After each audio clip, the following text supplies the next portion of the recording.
So today we're starting section 9.1. We're going to look at determining probabilities, and as with any new chapter, we have a lot of vocab at the beginning. So we're going to start by establishing kind of some groundwork in terms of the language that we're using so that we're all on the same page. So our first one is experiment. An experiment is an activity whose results can be observed and recorded. So a lot of our experiments are going to be more like gaming kind of experiments, selecting things out of a hat, not like scientific, like testing to see if the pH in the water is a certain level. It's not going to be like that. We're going to be looking at numerical data experiments. An outcome, outcomes are each possible result of an experiment. So, for example, if your experiment was rolling a die, the outcomes would be each of the individual sides of the die, those outcomes. The sample space is the set of all possible outcomes for an experiment. Sample spaces are written inside of curly braces. So, for example, just real quick, let me just write these down. So let's say that we rolled a die, and this is like our standard 6-sided die, okay? Then the possible result in an outcome might be the number 2. And the set of all possible outcomes goes in curly braces, and it would be listing out 1 through 6. So that's sample space. And then an event is any subset of the sample space. So it could be a single number, like the event of rolling a 2. Or it could be more descriptive, like rolling a prime, rolling an odd, something like that. That's also a way that you can have an event. So more of like a category or more of a single value. There's a gentleman named Bernoulli, and this law is credited to him. It's the law of large numbers, or Bernoulli's theorem. If an experiment is repeated a large number of times, the probability reaches a fixed number. So when we talk about flipping a coin, for example, you flip a coin, you've got a 50-50 chance of getting heads and tails because there's 2 sides to the coin and each one's equally likely to come up, right? But just because you flip the coin 5 times, or we'll say 10 times does not mean you get 5 heads and 5 tails, right? No, I mean, you could get 10 heads. I mean, it would be very unusual, but it's possible. It is a potential outcome. So what Bernoulli's law says is that over a large number of times, you will get about 50% heads and 50% tails. It's going to work out that way with given a large enough experiment. So thinking about that from that perspective, we have something called probability. So probability is notated capital P of A. So A is our set. And what it does when we're finding a empirical or a theoretical probability is we count the number of items in our event, whatever our event is, like rolling a prime, and we divide it by the number of items in the sample space.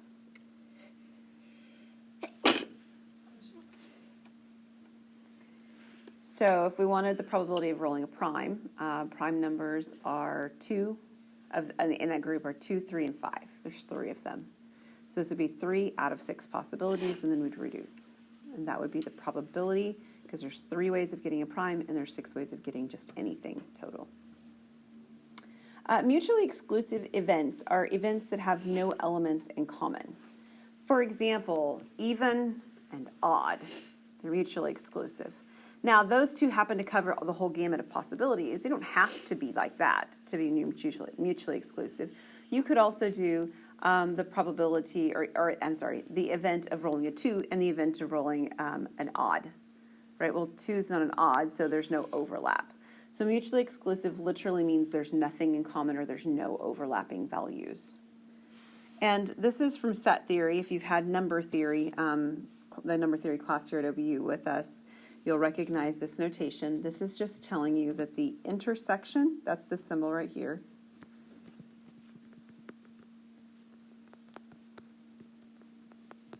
is the empty set. And the empty set is the set with nothing in it. So notationally, this just means they don't overlap. In terms of, an intersection, you would be talking about something like, get the right ones, Kickapoo and Harrison, right? They run parallel to one another. They don't overlap. but you can't talk about Kickapoo and MacArthur, right? They do intersect, they do overlap. All right, a few more bits before we can do any examples. Theorem 9.2 talks about the probability values in general. So if you have any event, and we've got the sample space of our sample space, then every probability is between 0 and 1. So 0 is the same as 0%, right? A 0 probability is a 0% chance. A 1 means a 100% chance, right? So like when you were looking this week at whether or not it was going to snow and you kept looking at the percentages adjusting, the percentages were always between 0 and 100, right? There's nothing else that can be possible. Well, that's equivalent to saying that the probabilities are between 0 and 1. We actually have names for the 0 and the 1. We'll talk about them specifically in a moment. Theorem 9.3 says the probability of an event is equal to the sum of the probabilities of the disjoint outcomes making up an event. So here's my example. So consider we would roll a six-sided die. If you wanted the probability that you were going to roll an even, this is the same as finding the probability that you roll a 2 plus the probability that you roll a 4 plus the probability that you roll a 6. Okay, rolling a 2 or 4 or a 6 are all disjoint probability. They're disjoint items.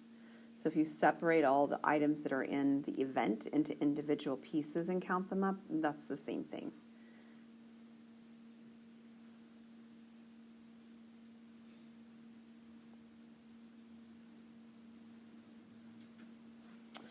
If you happen to have mutually exclusive, let me remind you what mutually exclusive means, non-overlapping, okay, non-overlapping. If your events are mutually exclusive, then the probability of A union the B is the probability of A plus the probability of B. Right, so if you wanted the probability of rolling a 2 or the probability of rolling an odd, well, it's a 1 out of 6 chance of rolling a 2, and it's a 3 out of 6 chance of rolling an odd, or it's a 4 out of 6 chance total. You're able to add them together because they don't overlap.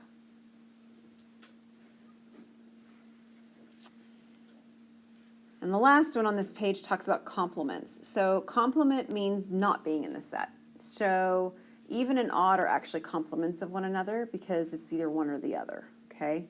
But like rolling a 2 and rolling an odd are not complements of one another. Even though they don't overlap, they don't encompass all the possibilities. So a complement means literally something that is not in A. So A is the event. A with a little bar on it is the complement, which this means it's not in A. So prime, not prime, even, not even, 2, not 2. That's how we think about complements, right? The item and not the item. Then if you add the two together, the probability of A and the probability of A complement, you get 1. You get everything. It's 100% because they're complements of one another. These last two formulas are just the first formula with some subtraction involved. They've either subtracted this one to the other side or they've subtracted this one to the other side. So they're just different versions of the exact same equation.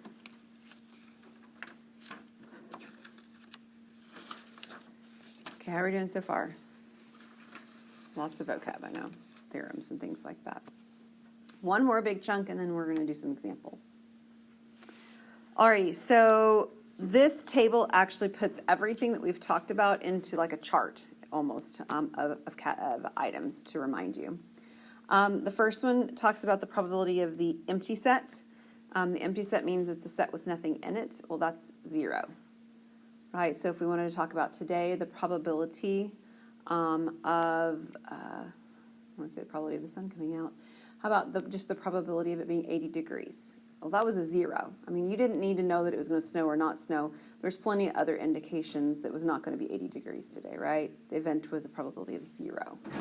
And it's called an impossible event when that happens. If you take a look at the probability of the sample space as a whole, right, the probability of anything in the sample space in total happening,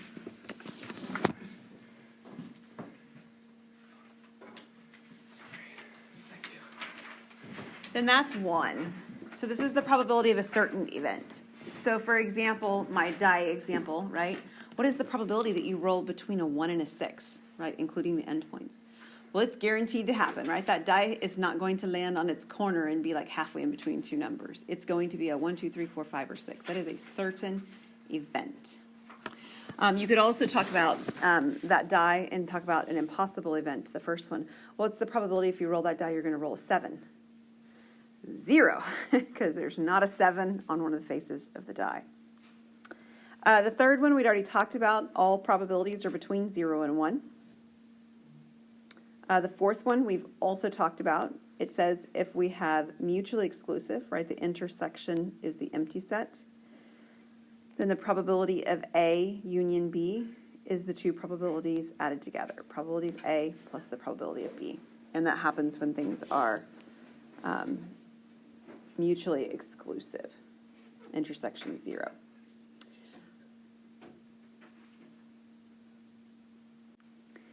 We haven't done this one at all. This fifth one on there, I think it's fifth one at this point. The probability of A union B is the probability of A plus the probability of B minus the probability of the intersection. So not all events are mutually exclusive. For example, if we talked about event A is evens and event B is primes, okay? And we're still rolling our die. I keep using the same 6-sided die as a reference point for now. Well, even means 2, 4, or 6, right? And prime, we talked about it a minute ago, is 2, 3, and 5. And they happen to overlap, correct? Yeah? So if I were to find the probability of rolling an even, it'd be 3 out of 6. The probability of rolling a prime would be also 3 out of 6. But it doesn't make sense to just say I can add the 3 over 6 and the 3 over 6 together, and that's a probability of rolling one or the other, because somehow that doesn't work because they overlap, right? There's something that got counted twice. So what we have to make sure that we do is that we have to make sure that if there's anything that is in the overlap, that it gets removed since we've counted it twice, right? In that case, this one would be the number 2, because the number of 2 is in both lists. Does that make sense? So I wouldn't have 3 over 6 plus 3 over 6. Stop. I'd have 3 over 6 plus 3 over 6 minus 1 over 6, because I have a 1 out of 6 probability of rolling a 2. I got to remove the overlap. And the last one is that same complements one we saw on the previous screen. The probability of A complement is 1 minus the probability of A for any event A. Okay, so what I want to do first is I want to give you just a little bit of details in case you're not super familiar with cards, because we do have several examples that come up throughout this chapter about card games, and we're talking standard 52 card deck. So I'm going to just give you some details. Write them down if you don't know them or if you just want them as a reference point. I know some of you are probably quite familiar with cards. You don't need to write any of it down. Some of you may be less familiar with cards. Maybe that's not something that your family does, is play games of cards. So in a standard deck, there are 52 cards. Okay? Half of them, which should be 26, are red, and the other half, 26, are black. There are 4 suits. Okay? The 2 suits that are red are diamonds and hearts. And then the 2 suits that are black are clubs and spades. I mean, and I can show you what they look like, but I think you probably have a pretty good idea. You know what a heart looks like in a diamond. Maybe you don't know what a spade looks like. Kind of looks like a leaf, to be honest. And then a clover for the clubs. Each of those different suits, hearts, diamonds, spades, and clubs, have 13 of each of them in the deck. There's 13 hearts, 13 spades, 13 clubs, 13 diamonds. Now let's talk about the individual cards themselves besides their color and their suit. They have a numerical value of sorts. So the smallest numerical value, like number card, is a 2. So it goes from 2 to 10. So we have a 2, 3, 4, 5, 6, 7, 8, 9, and 10. And we have one of each suit, which means there's 4 2s. You know, a 2 of clubs, a 2 of diamonds, a 2 of hearts, and a 2 of spades. And there's 4 3s, and there's 4 4s all the way up. After we deal with the number cards, we have what we would call face cards. Our face cards are jacks, queens, and kings. And again, there's one of every suit. So there's a jack of hearts, a jack of clubs, a jack of diamonds, and a jack of spades. Okay, so jacks, hearts, and oh my goodness, jacks, queens, and kings is what I meant to say, are face cards. So we've got numbered cards, we've got face cards, and then we have aces, and they don't count in either category. They're not a face card, and they're not a number card. Depending on the type of game you play, ace can be a high card, ace can be a low card. That's not kind of relevant to any of the questions we're going to be asked, but it's not a face card, and it's not a number card. And again, there's 4 of them. Okay, everybody good? Okay, so because we're going to ask some questions with that in mind. And so on this example, it wants us to consider taking that 52-card deck and drawing one random card. And we're going to find the probability of each event happening. Okay, so these are our items, subsets of things, whatever. Finding what's equally likely to each other. So to start with, we have 2 different items here, a face card and not a face card. So what we're going to do is we're going to count the number of face cards. So there's a couple of different ways you could do that. I'll show you both of them, and then you can decide which one makes the most sense to you. One way to do that is to count all of the face cards. So there's jacks, queens, and kings. There's 3 of them, right? And there's 4 suits. So 3 times 4 makes 12 total cards. There are 12 out of the 52 cards that are face cards. So how many are not face cards?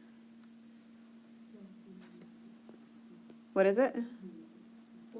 40. Yeah, 40 out of 52. Okay. Now, because each suit is the same, you could just look at a suit at a time. For example, instead of considering all the face cards, let's just pretend it says we're only talking about hearts. Well, how many face cards of hearts are there? Well, there's 3 out of 12. I'll put this up there in a minute. I'll just shift it here now. So instead of doing 12 out of 52, we could have said, it's 3 out of 12. 3 face cards, which means that there's, I didn't mean 12. How about 13? 13 cards. 3 out of 13 cards, which means there's 10 out of the 13 cards that are not face cards. So why are those the same thing? Well, because in reality, if you were to reduce this, what will it become? Any guesses? 3 out of 13. These are equal fractional values. So if you want to look at just a single suit at a time, it actually works just fine. But if you want to look at the entire deck, it works fine too. The problem doesn't actually ask us here to find it in simplest form. It just asks us to find the probabilities and then to answer a question about them. So we're okay for right now because we're able, from this particular standpoint, to answer the question. These are the probabilities, 12 over 52, 40 over 52, so forth. And then we can answer the question. And the question is, are these equally likely events? So are you just as likely to draw a face card as you are to draw not a face card? No, because those fractions aren't the same. Right? You are much more likely to draw not a face card. There's 40 of them than a face card. There's only 12. So these are not equally likely. Does that make sense? Okay, we're going to do the same thing on the next one. We want the clubs, diamonds, hearts, and spades. So again, there's a couple of ways you could think about this. I'm going to think about the whole deck as my perspective for this problem right now, and then I'll mention the other one. So how many clubs are there? 13 out of 52. How many diamonds are there? And hearts? And spades. And are these equally likely? Yes, these are equally likely. If you didn't want to do it this way, you could remember that there is 1/4 of the cards that are clubs, 1/4 that are diamonds, 1/4 that are hearts, and 1/4 that are spades, and look at it from that perspective. There's 4 suits. There's just as many cards in one suit as the other. You're thinking of it more from a category perspective than an individual card perspective. Both work fine. And they're equally likely from that perspective too, of course, right? They're all the same fraction, 1/4. All right, how about blacks and reds? Again, you can do the whole deck. So how many blacks and reds are there? 26 out of 52 on both, right? Or you could think of it as categories, and it's more like a 1/2 and a 1/2, right? Sure. Either way, these are equally likely. All right, the last one has lots of pieces for us to find. I'm going to just do it one way this time. I'm going to do it the whole card deck again. That's the way I'm going to focus on. How many kings are there? 4. So it's all of my numbers are going to be out of 52. How many queens? 4. Jacks? Aces? Even cards.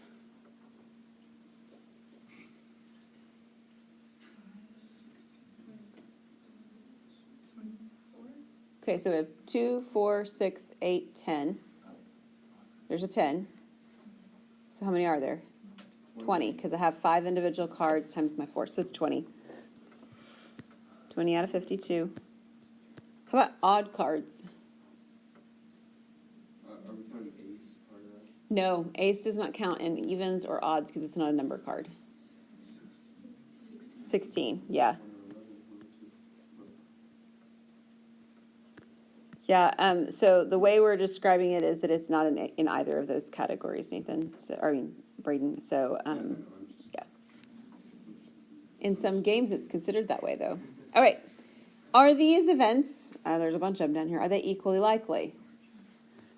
Yeah. No, not equally likely because the fractions are not all the same. Now, some of them are equally likely to one another, right? But like even and odd are not equally likely to each other. But, kings and jacks are equally likely to one another. But as a whole, all of these are not equally likely. Okay, any questions on that? Okay, shifting gears, we're looking at Civ. A Civ class is composed of 21 men, 34 women. There are 22 education majors, 13 religion majors, 12 science majors, 5 English majors, and 3 math majors. This piece right here, where it says assuming no one has a double major, is really important because people can have double majors, right? Like that's something that exists. A double major would mean that there's an overlap, and we don't want any overlaps for our discussion. That's why that's showing up in here. So assuming no double majors, if a single student is chosen at random, what is the probability that the student is female, majoring in science, English or religion, neither math nor science? So the first thing we need to know is what? How many people are there in this class? So how are we going to figure that out? Yeah, so there's a lot of places where we could add things. We could add the men and the women, so 21 plus 34. So what would that be total?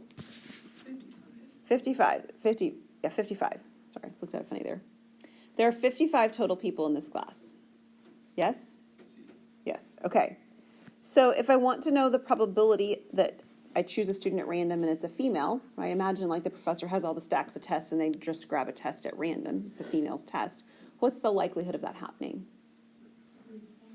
All right, so 34, because there's 34 women out of the 55. Okay?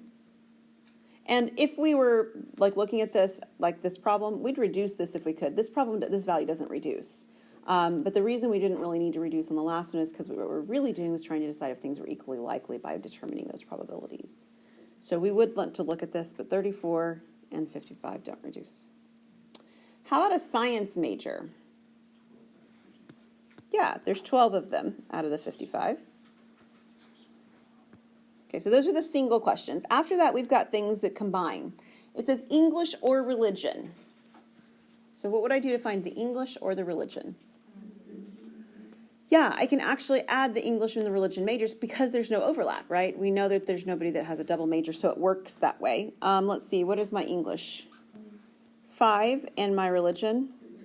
13. So I have 5 plus 13 out of the 55, or a total of 18 out of 55. How about neither math nor science? There's at least 2 ways you could do this particular problem. You could add math and science and subtract it from 55. What's the other thing you could do? You could add the other majors up, right? Okay. So what you're doing as you're doing that, whether you realize it or not, is you're thinking about this from that complements perspective that we saw happening over here. You could count up the things that count, that we really are wanting to look for, or you can count up the things that are not supposed to count and do a subtraction. So if we counted up the ones that are not supposed to count, namely the math, so the math is 3, and the science, which was 12, 3 and 12 give me 15, right? So these are the ones that I do not want, not those 15, which means I have the other 40. So 55 minus my 15 over, 55 would give me the 40 over the 55. Or we could add up the education, the religion, and the English majors together, and those would add up to the 40 over the 55. This one reduces, so we're going to reduce them. What will we be able to divide them both by? 5. So we'll divide by 5 and get 8 over 11. Okay, any questions on that? All right, so we're going to do a bit more of some interesting looking problems next. The first one, a student claims that if a fair coin is tossed and comes up heads 5 times in a row, then according to the law of large numbers, the probability of tails on the next toss is greater than the probability of heads. What is your reply?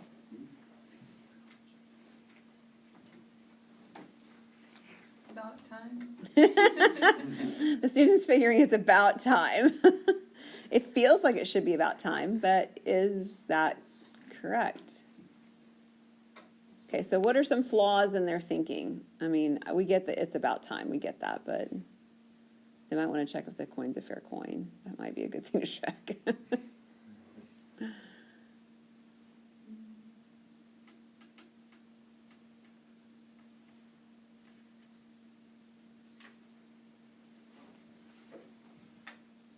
What are some flaws? There's several flaws in what they've said. That the probability of flipping the tails is greater than probability of flipping heads. Okay, so what's the flaw in thinking that? That it's 50-50. So it should be, right? So, so one issue is that I'm going to use a bit of language we haven't officially defined, but each flip is independent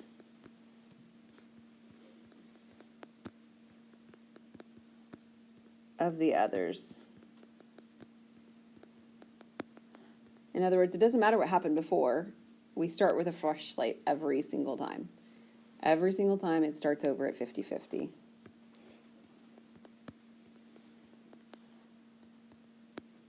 So in this case, this one's always a 0.5 probability, right?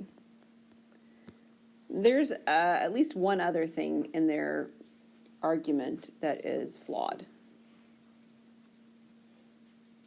With large numbers, it's always a fixed number. Okay, so, but that fixed number would be like the 1/2. Oh, gotcha. You're getting really close to the issue there, Asia.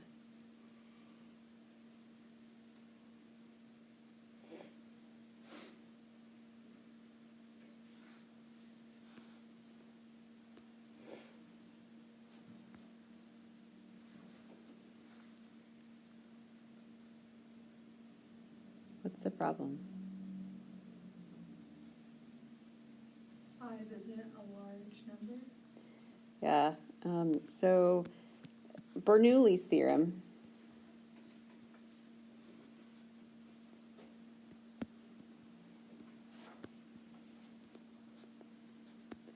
refers to all outcomes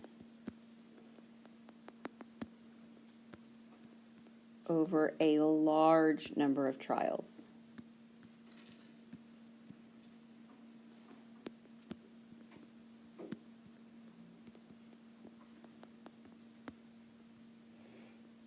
Not a single outcome. This is talking about a single outcome, right? Not a single outcome.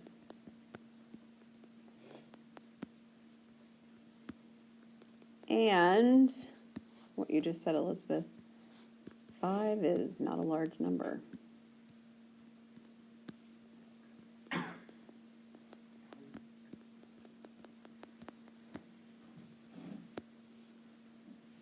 Right, so you flipped the coin 1,000 times, you flipped the coin 10,000 times, you flipped the coin 100,000 times. Those are large numbers. We would expect about half of those flips to be heads and about half of them to be tails. But that doesn't guarantee anything about a single flip. And this certainly doesn't work very well if you've got a small number of flips anyway. Does that make sense? All right. Let's look at another one. The following spinner is spun 100 times. That's quite a few times. Joe claims that the number 4 will occur most often because it has the greatest area of space on the spinner. What would you tell Joe about his conjecture? That means it's his belief, his assumption. And then we'll get to the second question. So let's start with that. Is his conjecture correct or incorrect? It is incorrect. Why? Have the same angles, so it's not, just because the 4 has the greater area doesn't mean it's actually. Okay, so we're spinning a spinner, right? And when we spin a spinner, it spins through the angle measurements, yeah? And all of these angle measurements are equal. Agreed? Because I've got them set up as a perpendicular, at least visually, that's what it appears to be. And so, right, so not correct, this is incorrect or whatever. The spinning is unrelated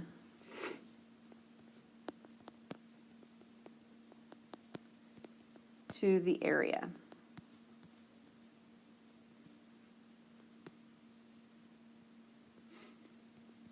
It is dependent upon the angles.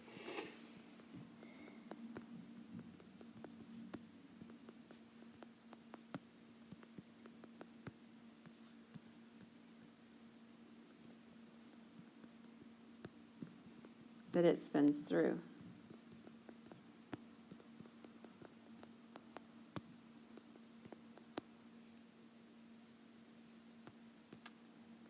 And we just mentioned here that each angle here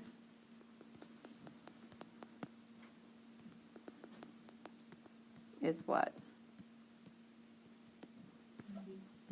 Is 90 degrees.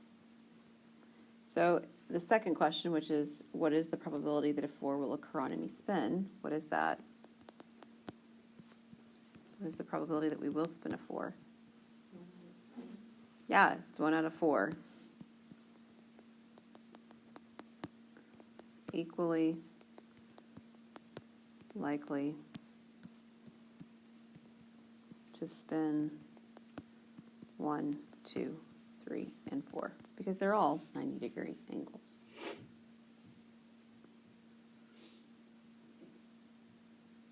Now, example 5 is going to take that same picture and take the spinner off. And we're going to make it a dartboard instead. What if the previous question posed was the image of a dartboard? Would that change your reply to Joe? Yes. Yes. Because on the dartboard, does the angle matter? No. But does the area matter? Yes, it does. So, in this case, Joe's conjecture would be right.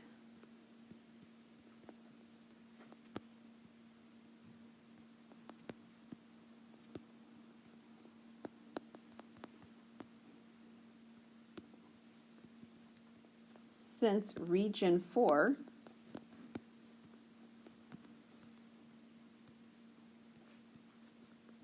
has more area,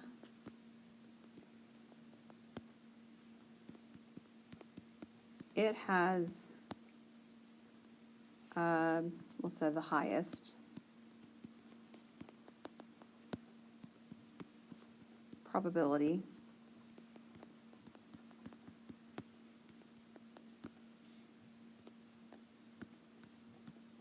of being hit.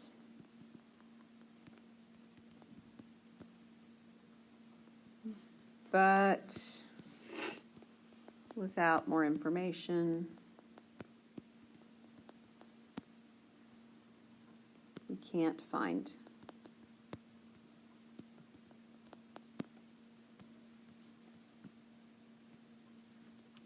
the probability of region 4. Right? We just have a picture. We can see visually it's more, but we don't know by how much. Any questions on that? All right. Last question for today. Example 6. We looked at some COVID data, I think, just a few class periods ago, maybe like a week or so. This is that same COVID data again, the one that Braden, you mentioned that I had written down something on the screen. I reposted a corrected version. Do you remember that? Oh, it was Nathan that mentioned it? I'm so sorry. I forgot who talked to me. So this is that same data that we're coming back across. So recall, as of August 1st, 2020, the total number of positive cases of COVID-19 in the state of Oklahoma stood at 37,731. The population of the state of Oklahoma was 30,956,971. On August 1st, what is the probability of interaction with someone who had tested positive for COVID? So we're asked here for probability, right? Whoops, this is supposed to be a highlighter. Okay, so probability is found by taking the number of a category out of the total number of anything happening. So our number of people in that category is the 37,731. And the total number of people that you would be interacting with, or potentially so in the state, is the 3 million number. Okay, and we're not turning this into percentages because that's not what probabilities are. They have a relationship to a percentage, right? Kind of like mixed numbers and improper fractions. But we're asked for the probability, which leaves it in that decimal form, multiplying by 100 to turn into a percent. So if you were to divide 37,731 by 3,956,971, and we'll record to 4 decimal places, what will you get?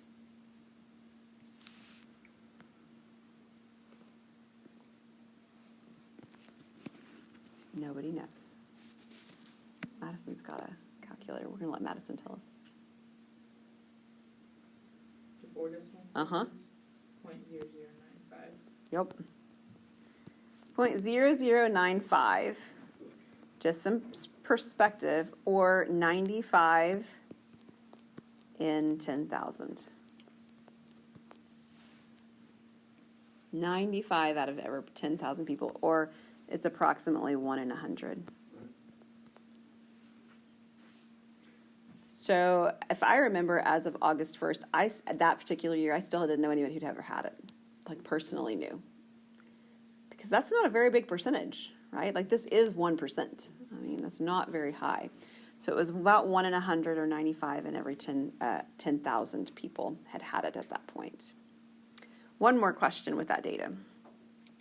Also, on August 1st, it had been reported that there had been 549 deaths and 30,282 people who'd recovered. So over here, that 37,000 people weren't the number of people sick with COVID at that point in time, right? There were people who'd contracted it over the previous 6 to 8 to 10 months, whatever it was in the state. Of those people, 30,000 of them got well during that time frame, and 500, give or take, had passed away. So this question wants to know, on that particular day, if you were out and about doing business, what's the likelihood that you would be running into one of those people who is still sick, basically, who is still sick? So we would have our 37,731. And what would we do with it? Well, we would subtract off the people who got better because they weren't a danger anymore, right? 30,000, hang on, get my numbers right. 30,282. And we would subtract off the people who had passed away because we weren't going to run into them either, 549. And that's out of our 3,956,971. So if you subtract the top, I'm just going to tell you that that's actually going to give you 6,900. And then Madison, will you divide that 6,900 by my 3 million number for us?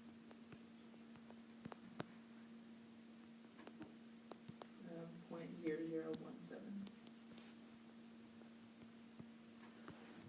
So 17 and 10,000. Or approximately 2 in 1,000.